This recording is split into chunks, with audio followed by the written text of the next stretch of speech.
Hello, everybody. Mr. Sick of Shit here. Just like you, I'm sick of the shit. I love my daddy, but I wish he would pay attention when I'm obviously in the middle of something. I have to start over again because he felt he needed to interrupt me. I had a dime for every time he's done that. At any rate, he's my daddy. What am I going to do? God love him. Here we go. Now, you guys know as well as I do that the lamestream media, in conjunction with just about every politician that there is out there in this country who's made any kind of a name for themselves, they have worked together so damn hard for such a long time, especially over the last 3 years and 8 months or so, to divide this country along social, ethnic, racial, political, economic, you name it. They have pulled a trick out of the bag and tried to use it to start a civil war, revolutionary war, what have you.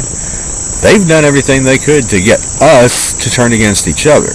Well, fortunately, the majority of the people of this country are too smart for that, and we haven't succumbed to their brainwashing tactics. Well, with one thing, a lot of people did. But at least, half the country did not succumb to their brainwashing tactics with reference to that other thing. What I'm talking about. At any rate, they've done everything they can. And it seems to me, it looks to me, it's obvious to me from what I'm learning, that the more they've tried to divide us, the more united the people of this country have become against them. Listen to this. 2/3 of Americans agree that the white-haired troll in the Geritol house is directly responsible for the rising cost of everything and consider the condition of the economy to be at best bad. The majority of 2/3 of the American people who are feeling this way, I happen to be one of them, the majority of them don't even, well, I can't say that I don't have the money personally. If I had an emergency come up, I do. Because, well, it's a catch-22 situation. The circumstances that I've been living in for the last, 6 years or so, have not been ideal at all. I'll be the first one to admit. They have been far less than ideal. But they have been that which I have been able to save a little bit of money here and there, so I do have not really what I would call a nest egg, but if an emergency came up, I could deal with it. However, 2/3 of Americans cannot do that because they do not have enough money to deal with even one emergency that might pop up out of nowhere in a month. And a lot of these people are spending about $1,000 more per year to live than they were 2 years ago.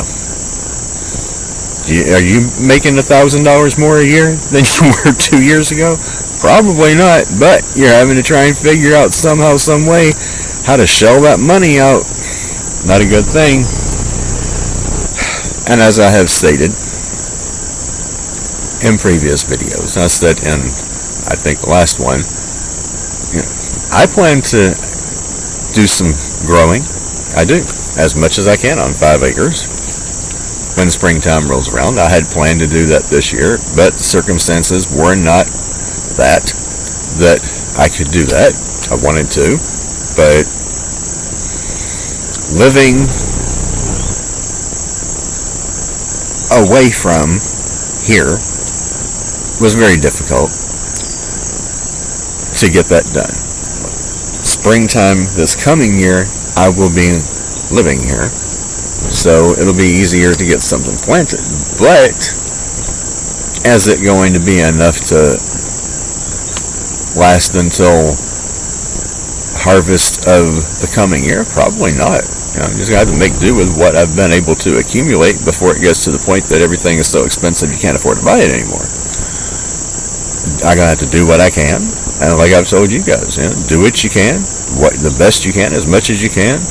Trust God for the rest. But you can't expect, I feel anyway, I'm not going to be able to expect God to bless me and my family, that we have what we need at all times, if we're not willing to at least try to bless those in need who might be living among us, around us. We've got to do what we can. We can't do beyond what we're able to do, but we need to do at least what we can do to help others. If you have to make a choice between adults and children, you have to do it. I'm sorry, but I would. If I can feed parents and children, I will. But if I have to make a choice between the parents and the kids are going to come first. Every time. That's just the way it is. That's the way I deal with things. You have to do what you feel you have to do in your own personal situation. But I don't feel that I can expect God to bless me if I'm not going to do at least what I can to be of help to someone else when they come to me in need. So that's what I'm going to do. And I really do believe that God is going to bless that. So it's up to you what you do, how you do it. I can't tell you what to do. You have to figure that out between you and God. Till next time, Mr. Sick of Shit, signing out.